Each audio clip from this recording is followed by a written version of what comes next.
Welcome, everyone, to the Sleeping with Sonja podcast. I'm so thrilled that you guys are here with me today once again. And I'm even more excited to have a guest that's very near and dear to my heart. Somebody that is so special to me that it's a privilege and an honor to have him here today.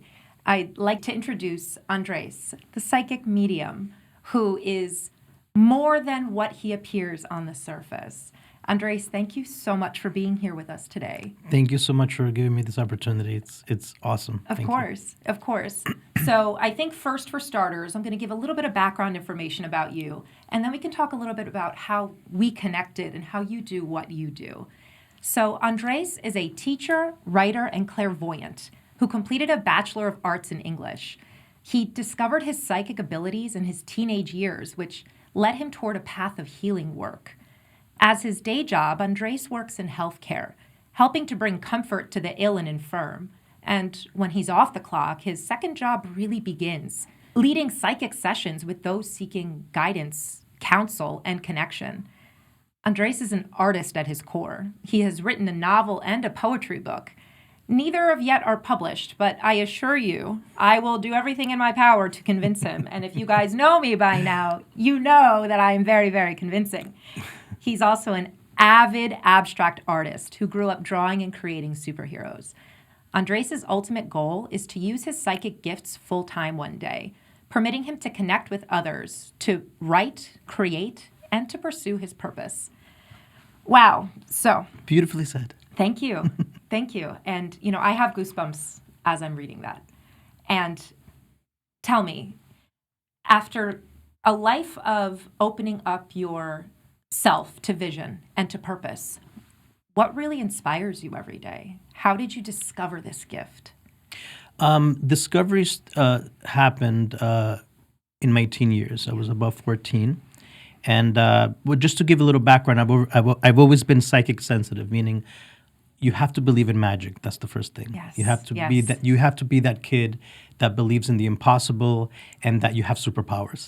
That's where the superheroes come in. Absolutely. So anybody who grew up watching X-Men superhero cartoons, You're already primed. Yeah. You're already primed. So that's the background. So I always believed that we all have some kind of superhuman ability, or wanted to believe that. Right. But then when I was 14, something started to happen where I would start feeling the impressions. I would start feeling a mental impression of someone's thoughts or what I thought they were thinking. I would feel their emotions. Wow. And it happened with a classmate one day. So we had that conversation, and she was like, wow. So this is something that one day you sort of woke up and it felt like it's deeper than my sense of magic. Yeah. It was fun in the beginning because Sure. then you make a lot of friends. Oh, I'm sure. I bet you're the life of the party. Yeah, That's for sure. you become like this, strange person that does this strange thing. Yeah, of course. When I was in high school, I remember just making more friends, and the word started spreading that I had this little gift, and it would just wow people. It was fun in the beginning, Right. but of course I was too young to understand the spiritual purpose for this. Right. So can you explain to those of us, so many of you guys know by now, I am a lover of all things science, but I'm also a lover of woo-woo. I love the spirituality of things and the connection of things. Mm-hmm. And I am somebody who grew up with a mom that was very, very highly connected. And still to this day, I feel a lot of that. So this is something that has always felt very normal to me. But for those people who might be listening and don't know, what exactly is the difference between a psychic and a medium? And is everybody a psychic medium? Now, of course, I'm sure everybody will have different healers and psychics will have a different explanation. Sure. But I see being psychic as the umbrella, and being a medium is one of the psychic gifts. Okay. So psychic is the general category, right? Okay. So psychics have different gifts. Some psychics are clairvoyant, where they can see and perceive the future, right? Past, present, future. Uh-huh. Some psychics don't have that. They're just mediums, and they connect to the other side. Right. They connect to the spiritual world, right? So I know a few psychics that do medium work, and they help connect family with people who have passed on, but they cannot predict the future. Right. Right? So psychic mediums are psychics that have mediumship powers, right? And some psychics are just clairvoyant. Right. So when you were growing up, Did you grow up in a family circumstance where this was something that felt natural and normal and accepted? Or did you feel like somebody who was like, oh man, I don't know how to tell these people what's going on? You know, I never had a problem telling my family about it. I mean, they're not the kind of people that would pry and ask me questions like, Sure. can you read me? No, they just say, okay, strange, Right. it's weird, but Right. but they never judged me for it. They just let me be. Coming from I'm Dominican. I was born in the Dominican Republic to Dominican parents. So my culture, it's a normal thing. Right. It's normal to go see a psychic, Right. a healer, a witch doctor, Right. right? So culturally, it's very accepted to begin with. But then there's the juxtaposition of the Christianity part. So Sure. we're Christian, Catholics, right? And so I think there is, with my mom especially, she thought, well, just don't tell everybody. They just won't get it. Right. But she was all about it. So Right. I never felt that Right. So struggle. you felt that sort of support growing Oh, into yeah. it. And so did you find that as you became older and as you grew and evolved, is it something that has developed more, and do you use it like a muscle? Is it something that you can train? Yeah. I think everybody has it. Everyone is born with the ability, but not everybody develops it, And yes, it's a muscle I use every day of my life for everything. Right. I learned early on that you cannot expect answers from people or the right answers from people. You have to kind of soul search inside. So I used it as my go-to for everything. So it's basically your barometer Yeah. for everything you do and every decision you make. Every decision I make, yeah. So as somebody who works in healthcare, and I know, a little bit of backstory, you and I met, Andres, it's been over a year ago now. And I had a dear friend of mine who connected me with you after my mom passed. And having a reading with you that connected me to my mom a year after her passing, and feeling this instant sense of, I always knew she was with me, but you really validated that. But there's something as a healthcare worker, and I think many people who work in the field can also agree with this, where you already have an innate intuition. And you already have a really deep sense of knowing about things, but often you don't know how to put it to words or put it to use. Yeah. So I feel like there's a lot of crossover between what you do in your healing world and your healing career and your psychic abilities. Oh, yeah. Yeah. Absolutely. And I'm glad you brought that up, because I often ask myself, what I do from my 9-to-5 job is to coordinate home care services. And I work with a nurse. So talking to you is very familiar every day. I work with a nurse, and between us, we manage people and make sure they stay home, that they don't go to a nursing home, or we try to, get them safely from hospital to home. And is it easy work for an empath and a psychic? Not really, because you can feel it and you live it. Yeah. Some people can get through the day and I'm just doing my job, but this, you can feel and see what they're going through, and you're experiencing it as you talk to them. Yeah. So I bring it home and I keep it, and it does overlap with my other healing work. Right. And it keeps me there. I could totally just be a working psychic 24/7, Right. but something for some reason keeps me there, other than the fact that I need a 9-to-5 secure job. Sure, of course. I need to live, right? But I keep asking myself, why am I there? It's because the work is important. Yeah. And I think that, I have chills. I have goosebumps everywhere. Those are and good it's, goosebumps. And I know from you, thanks to you, that when you get goosebumps, there's usually a really important reason why. There's something that resonates, and there's something that's really powerful.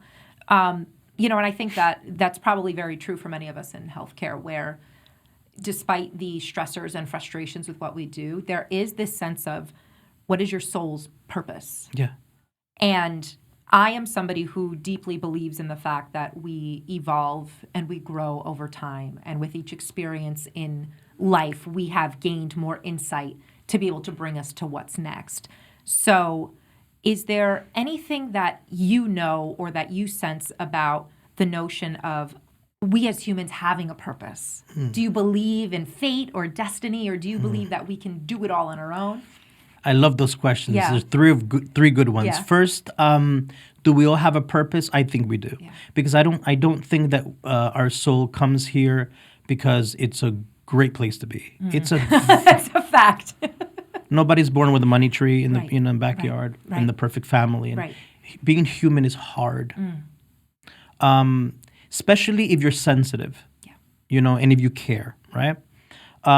So yes, I think in my opinion, the purpose here is to overcome your ego and not make every day about yourself only, and acknowledge other people's journey as well, and how can you improve another person's journey, not only yourself but another person, because I think in the whole universe, I'm sure there are other beings out there, Right. and I think this planet probably has the most egocentric population Isn't that in the whole wild? universe. I'm sorry to say Earthlings, but Yeah, right.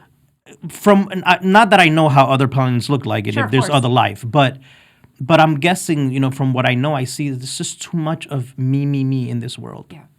And we have to get away from that a little bit sometimes and say, what about them? And how can I improve this person's life or help improve? And I think coming, as a psychic and an empath, whatever people want to call me, you cannot escape that need to help and kind of get away from your own self a It's little ingrained bit. in you.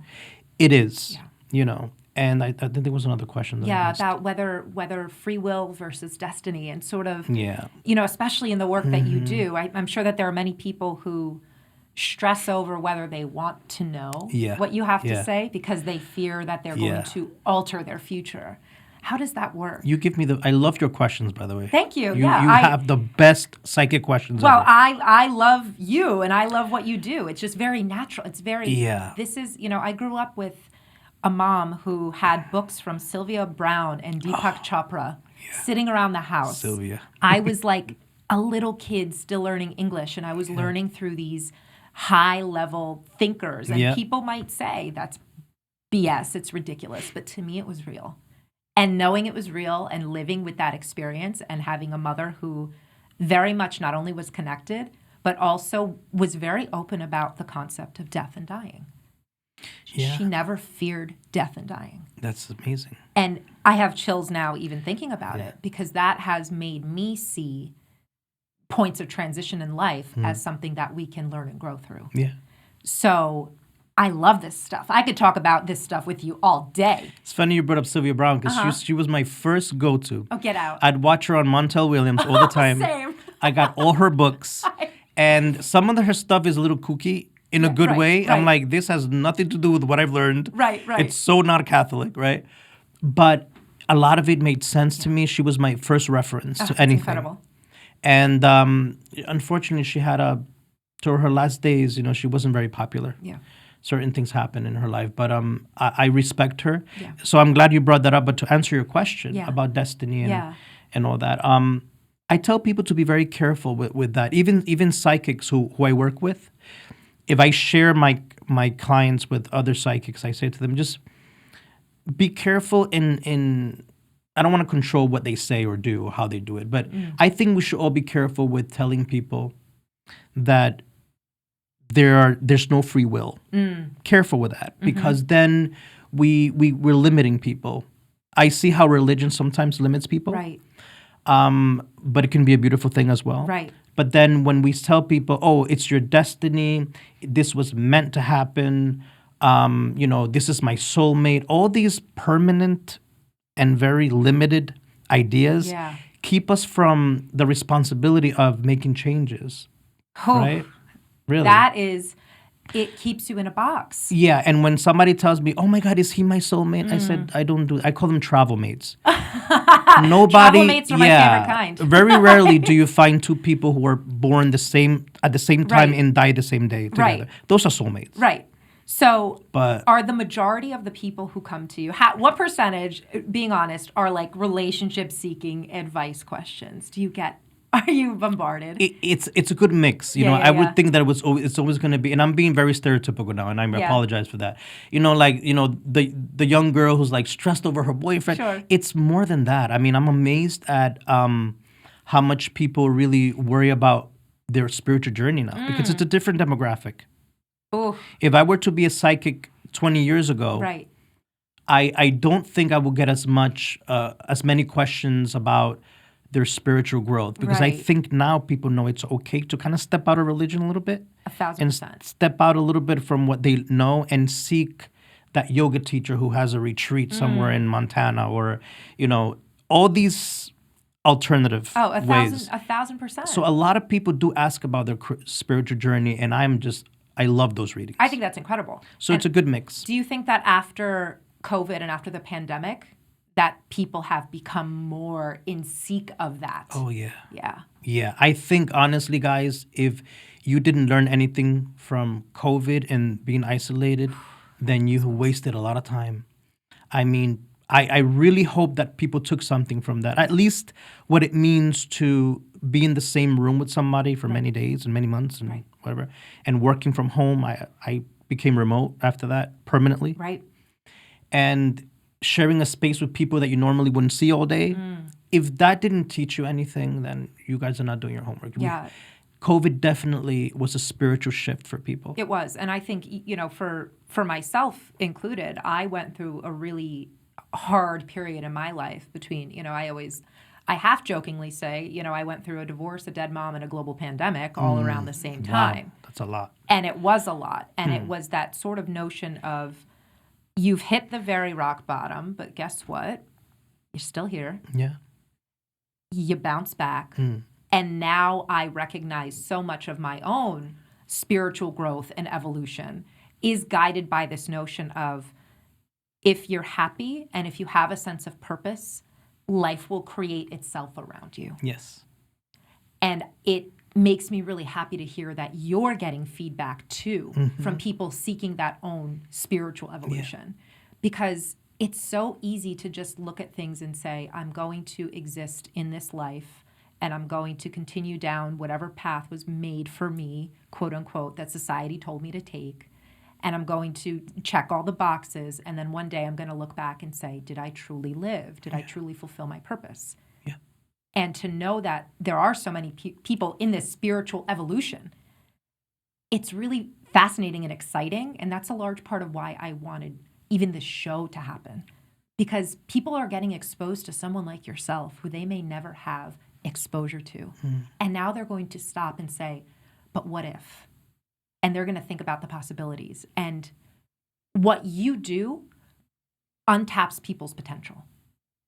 And there's great power in that.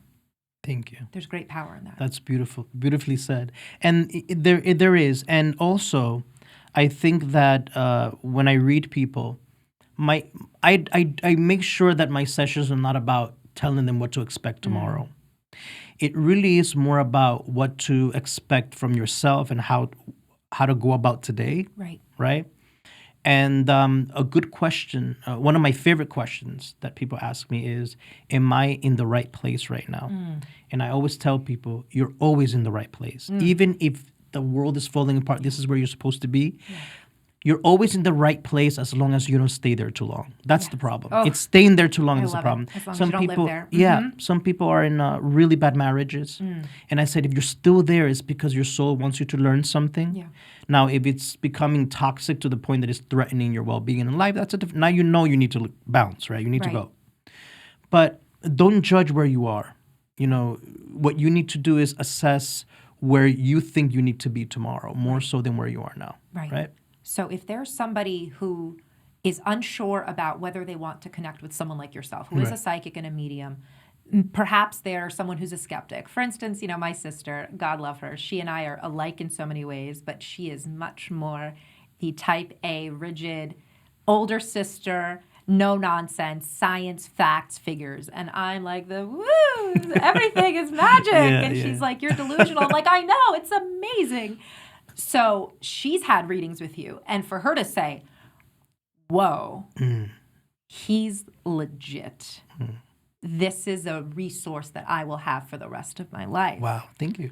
So when you meet somebody who might be apprehensive or who may not feel comfortable, is there a way for you to get them to relax? Or is there a time when people their energy is just not readable?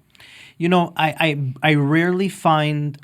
Okay, let me explain this. I'm all word of mouth. I don't have a website. Which is insane. It's just the amount of business you have Yeah. just through word of mouth is insane. Yeah, and it's also my own anxiety about exposing myself to the world and seeing what comes through and being public. I take care of my gift like a baby. I don't want to exploit it. So whoever comes through has always been word of mouth, and people never refer people they don't like. Yeah. Like they don't refer that Right. friend they don't like. Right. They're not Like, referring the I have a hater. friend who wants to talk to you, but I actually don't like her very much, and I don't want to share you with her. So, No, they don't want to share. No, they want to keep it. We want to keep you to ourselves. We're not going to give you to that person. So That's it. 99% of the time, I get great readings. Yeah. The people that come through are not always people that believe. But see, there's no such thing as believing. Yeah. It's experiencing. You can't believe something until you experience it. So if you are that healer that says, well, you know what, she didn't believe in this stuff. This wasn't for her. Don't give up so fast on people. Yeah. So I have come across people who come to me and say, hey, I was referred to you by my friend, and they sound very matter of fact, and they're not. They don't sound excited. Right. But you can feel that they're a little nervous because they have no idea why their friend referred them to me. So what I would do is I would say to them, have you done this before? First thing, can't assume that people just love you, No. Right. It's true. that their friend expressed how great the reading was. No. And they'll say no. And then I'll tell them, when I feel some apprehension, I ask, what are you looking for today? What is it that I can do for you? Then you give them the freedom, and you give the control over to them, so they don't feel like they're being, They're more comforted Controlled, by right. knowing that they can take the lead right. in the situation. And then they'll tell me, well, sometimes they tell me, well, tell me what you see. That's a little tough. That's hard. because they're challenging That me. feels very challenging like they're me. testing you. When a psychic is being tested, they often fail, and then they look bad. Right. Because what you're doing is like you know when you have a child and you know your kid has this talent and in front of you they're like a star, but then when they want to show your friends they're like Like Aunt Linda comes Yeah. in all Yeah. whatever. Yeah. and they just don't perform. Yeah. So your And there's- psychic gift truly is a child. It is, and you can't do that to people. Right. I don't challenge people really. Right. It's not a good idea Right. because you're not going to get the feedback you want. Sure. So when I know I'm being challenged, I in my mind I say in my mind, God, take over. I don't want to offend the person. It's powerful. Yeah. I don't want to offend my own gift by forcing it to course. see something they don't see.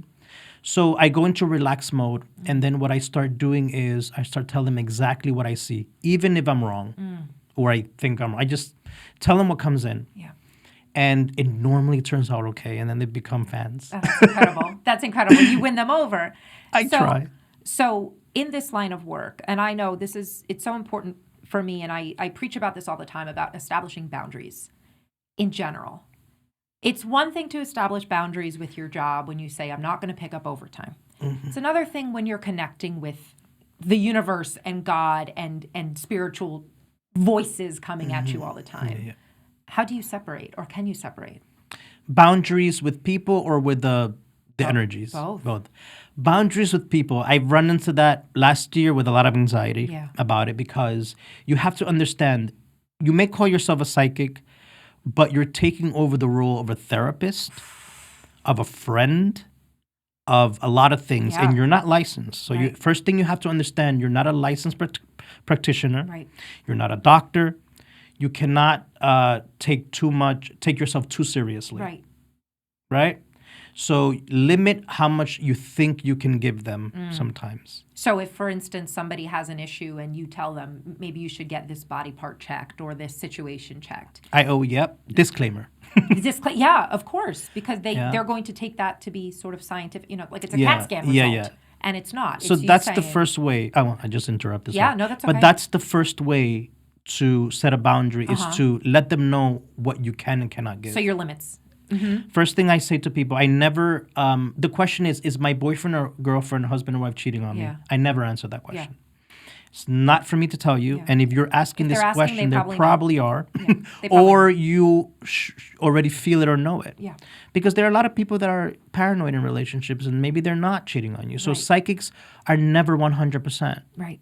Even if they think they are. So you also have to understand that people will make decisions based on what you said because they're anxious and they're desperate for signs and answers. Yeah. that's another way to set boundaries. That's a lot of pressure on you. And then also there's the people with mental health issues. Sure. I've gotten people who have told me, in a session, I don't want to live anymore. Yeah. You take that seriously. Ugh. You're not a therapist, so you can't go ahead and act like you're going to call a clinician. No, sure. When that happened, I made sure that I got the phone number of the person's family member closest, Yeah. and I calmed them down. They were driving, Yeah. and I said to them, I'm with you here, and I'm staying with you. Mm-hmm. And I'm telling myself, oh my goodness, how much should I do or not do? Of course. Because you're not really You can't. you're not trained for this. You can't fix it, but at the same time, you don't want to let go too soon. Right. Yeah. So you get to the person to a point. You have to tell yourself you're no longer a psychic now. Now you're their lifeline. Right. Holy moly. This is why I'm telling you. I take this very seriously. Of course. And then the person, I texted the person's family member, and then I said,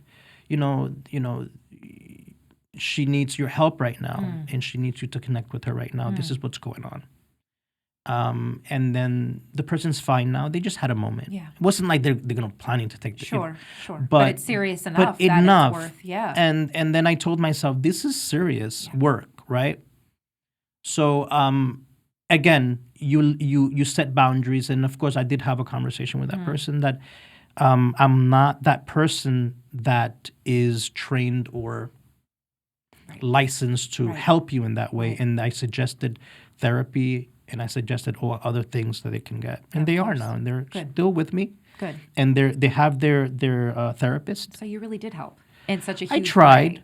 But that's an exponential amount of pressure on you. It is. Because that stress and that potential guilt that could come from that is very, very overwhelming.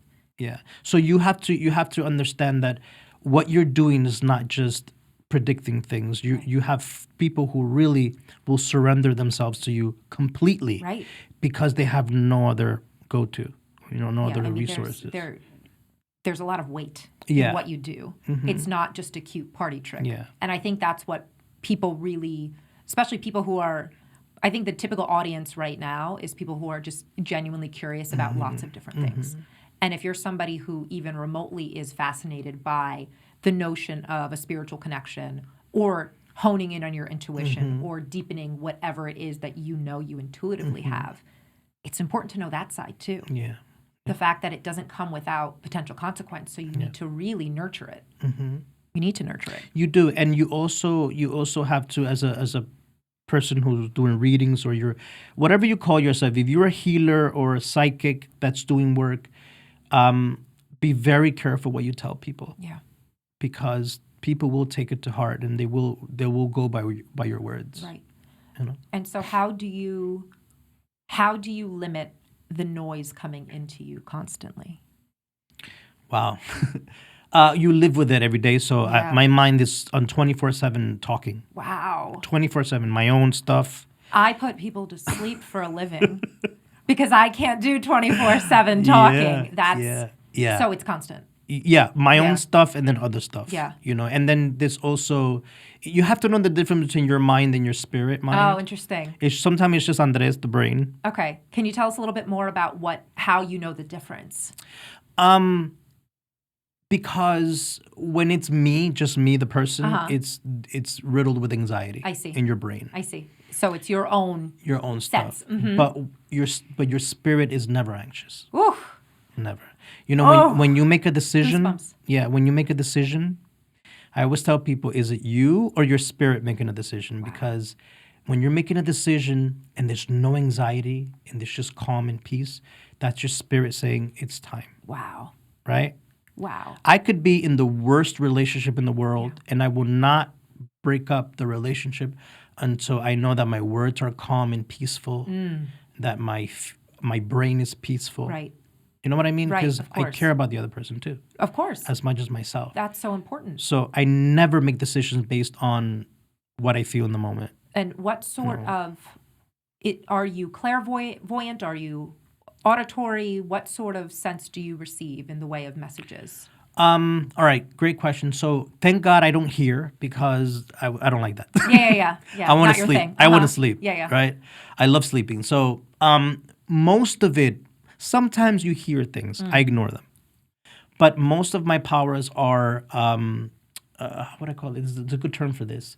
It's infused. Oh, ooh. Infused knowledge. I got that from Sylvia Brown. Oh, Sylvia. I'm like, yeah, she gave me the word. She could put a word to what you experienced. Infused information. It just comes in as a thought. Oh, that's incredible. Almost as if it's been there, like you read it. Yeah. And it comes in. And then pictures and images in my head. So it's really a very calm conversation that my head has with itself. That's incredible. That's incredible. So does it impact your daily life at all? Like when you go to the grocery store, or like No. yeah. So you're just you. It's just you. It's just a part of you. It's just me, because when I go there, it's not like I'm turned on. Right. Whenever I'm gonna go do something normal.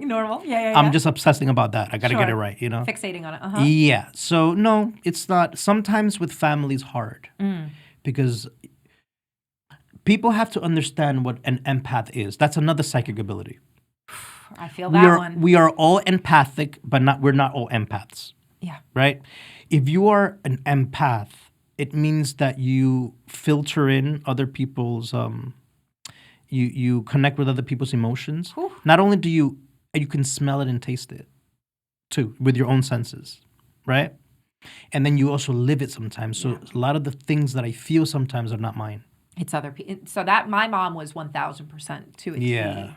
She absorbed the energy of everyone around Yeah. her to the point that it would cause her anxiety of an unknown source because she wasn't sure if it was her issue or someone else's issue.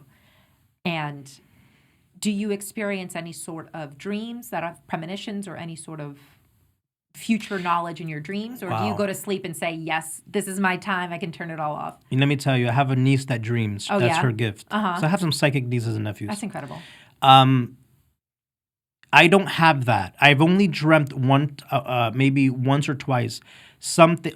Can I talk about that dream? Yes, of course. But I'm not a dreamer. That's not my gift. Yeah, of course. But let me tell you, I had a dream once that I was in Connecticut at a night beach party with a bonfire and everything. I don't know what Connecticut had anything to do with it. I don't live in Connecticut. For some reason, Connecticut's I'm in involved. Queens. Yeah. Then all of a sudden, I see like a newspaper bulletin. You know, like in the movies that you see the newspapers flipping. Yeah. And then you see the news.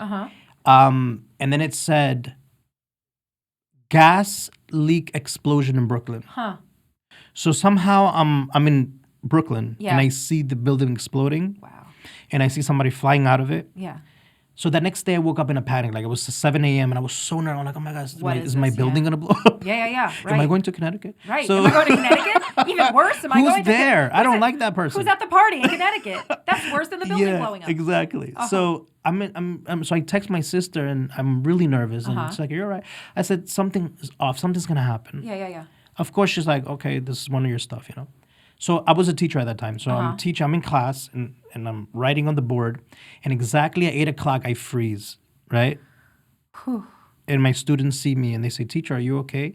And I'm totally off. Yeah. When I freeze, I feel the back of my hair standing up. Stand up on you. And I feel this thing. Then I take a break and I see on the news that a gas leak exploded in Brooklyn, a building. Whew. And everyone died. Whew. It was really scary. After that, I started getting scared because I'm like, I don't want to have these dreams. You don't want to know, right? I prayed about it and they never happened again. It's, I mean, to have that depth of knowledge. That's tough. And it's one thing to know and to see. It's another thing to feel like you don't have the control to help fix it or to help stop it.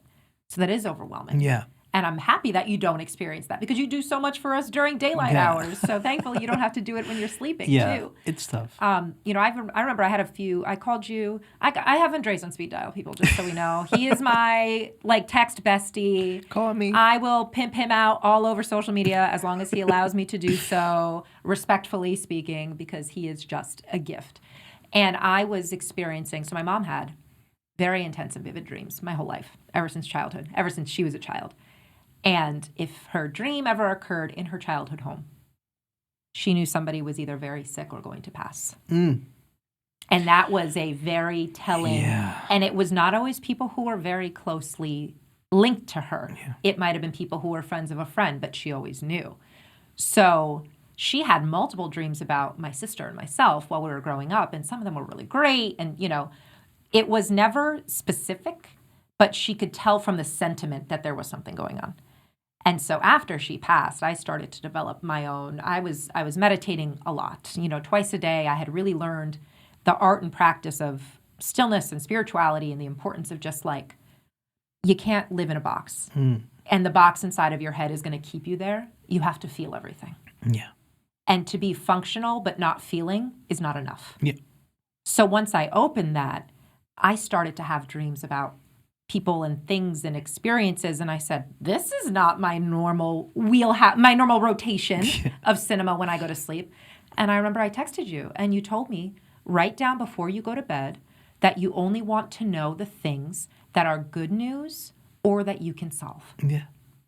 That's it. And I have chills as I say that now because that helped me tremendously. Yeah. I went through this period of like 3 or 4 months where I was having these dreams and I'm like, I knew my girlfriend was pregnant. She didn't even tell me because she was eating pink cake. And I like, it's just these dumb correlations, but I knew. And to have someone like you in my life where I can't go to everyone with this stuff. Yeah, you can. Not everybody's going to get it. Not everyone's going to be compassionate about these things. So to have someone like you in our lives and to be able to sort of synthesize what we do every day in our 9 to 5 and our everyday sort of, run-of-the-mill life, but then also these elevated things and experiences, it's huge and it matters. Thank you. It matters. And it does matter. And, when you say that you can go to everybody with this, you'll be surprised how many people don't know that I do this. No, I guess now people would know more. They might. They're going to know now. They didn't but, know. They're going to know now. You look, I try to separate that life. Yeah. Like, for example, I would never take clients in my neighborhood. Right. I separate that. Right. At work, I don't really read my coworkers. Yeah. I don't talk about that either. Yeah. I guess if they see this, they will know. Yeah. But right. But it's a separate thing. And how do you deal with people who don't believe in it or are offended by it? You don't. You just don't deal with it. You don't let them, right. You don't try to convince them. You don't let them in. It's not something that I care to prove to anyone. Right. If it's not your thing, I respect it, and that's okay. So what is your vision when we get you to the place, because I know you're going to get there, where you can do this full time, and this is your bread and butter, and you can help people in the various ways, and you can continue to create. Because, again, if you're a creative type, you know that when you have to create, you create, whether you share it or not. Yeah. You still make. If you're going to paint, you're going to paint. If you're going to draw, you're going to write, whatever. When you're someone who has a creative sensibility and spirit, it's almost as though public validation really doesn't matter because you're still going to do it. Right. So what is your vision of when you get to the place where you can do this full time? I usually don't think about that because then I feel like I'd put too much pressure on myself to get to a certain place. Right. And I try my best not to connect the money part to the gift. And I'll tell you why. Because when you start living off of it completely, it will change you whether you like it or not. Sure. Because you say, okay, I need a certain amount of clients this week because I have to get through the week bill-wise, right? So I let the universe and God take care of that. I love that. And every day I ask, if I'm doing the wrong thing, let me know. Yeah. Only bring me the right people. If you want me to do this full time one day, let it happen. Yes. I'm just sticking to and I'm grateful for my 9 to 5. Yes. So do I vision myself? I try not to. Yeah. I try let the vision, like this is a vision of what could be. Right. So you came to, I never asked. You offered me this opportunity to kind of put myself out there. Yeah. But ideally, waking up and say, okay, I'm doing this from the morning or at night, and this is my job. Whew. That will be an amazing thing because I love doing that. Of course. And how much, I know for me, gratitude is everything. And when you get to a mindset where you can say, even my problems I'm grateful for because they're a lesson. Yeah. And you lean into the idea that gratitude will allow you to attract the things in your life that are meant to be there. Yes. That feels totally aligned with what you're doing and what you're discussing every single day. Yeah. And I think that's super powerful. And I think the fact that whether you're religious or not, whether you're spiritual or not, at the end of the day, we're all human. Yeah. And we all have that connection. And what you do brings us closer to being connected with one another. Thank you. And I think that is why, just having you here right now, I know this is your first public appearance, and I'm thankful for that. And I know it's the first of many, and I know that the future is going to be so bright for you, and I can't wait to watch and cheer you on. You're my Johnny Carson. Oh, I'm your Johnny Carson. Could you imagine? Yeah. And for those of you who don't know who Johnny Carson is, you're going to Google it. Okay, you're going to Google it. You're going to figure it out. Yeah. Just know that whoever went on Johnny Carson had a career later. I mean, look at that. Look at that. Andres, thank you so much for You're taking very the time welcome. today. This has truly been such a Thank gift. you. Thank you. Thank you. And to everyone out there listening, I will make sure that we get the contact information for Andres. We'll make sure his Instagram is in the show notes, and you guys be certain to follow along. Trust me, he has changed my life in ways that you guys cannot imagine. I have probably referred, I don't know how many people. The number of people that I've sent his way that are not only my friends, but also my followers is tremendous. So thank you once again. I love you. I appreciate you. And thank you guys for listening in. Until next time.